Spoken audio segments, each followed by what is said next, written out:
असम दोस्तों, आप देख रहे हैं बच्चीज इन्फो चैनल।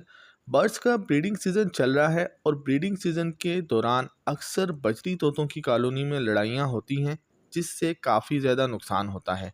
ज़्यादातर ये लड़ाई मादा तोतों के बीच में होती है और बाज़ दफ़ा ये लड़ाई इतनी ज़्यादा शदीद होती है कि एक मादा दूसरी मादा को मार मार कर ज़ख्मी कर देती है और इसकी जान ले लेती है। लड़ाई की वजह ज़्यादातर एक ही मटकी या बॉक्स पर दो मादा का कब्जा करने की जंग होती है।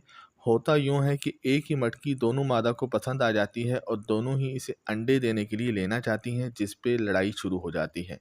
कई बार ऐसा भी होता है कि एक मादा एक मटकी को सिलेक्ट कर लेती है, इसमें अंडे भी दे देती है, लेकिन कुछ वक्त के बाद दूसरी मादा इस मटकी पर कब्जा करके पहली वाली मादा को मारती है और अंडे और बच्चे बाहर फेंक देती है।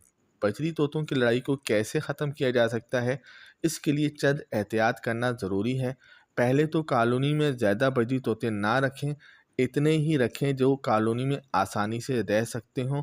दूसरा, आपने ये करना है कि मटकियाँ हमेशा जोड़ों की तादाद से ज़्यादा लगाएं, यानी अगर आपने कॉलोनी में 10 जोड़े पाल रखे हैं तो मटकियाँ 15 लगाएं। इसके बाद आपने मटकियों के दरमियान फासला ज़्यादा रखना है। कम से कम एक मटकी से दूसरी मटकी के बीच 1 फुट का फासला होना चाहिए। बजरी तोतों को लड़ाई से बचाने के लिए तीसरा काम आपने ये करना है कि अगर आपकी कॉलोनी में आपके बर्ड्स सेट हैं, ब्रीडिंग कर रहे हैं, तो इसमें कोई नया बजरी तोतों का जोड़ा नहीं छोड़ना, वरना ये जोड़ा आपके पहले से मौजूद तोतों से लड़ेगा और इनकी ब्रीडिंग को ख़राब करेगा।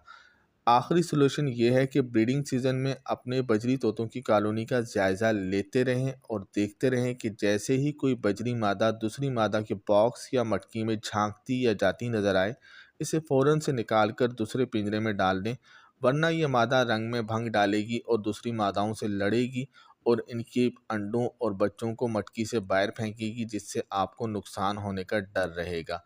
उम्मीद है कि आपको ये छोटी सी इंफॉर्मेटिव वीडियो अच्छी लगी होगी। ऐसी ही वीडियो देखने के लिए देखते रहें हमारा चैनल बच्चीज़ इन्फो।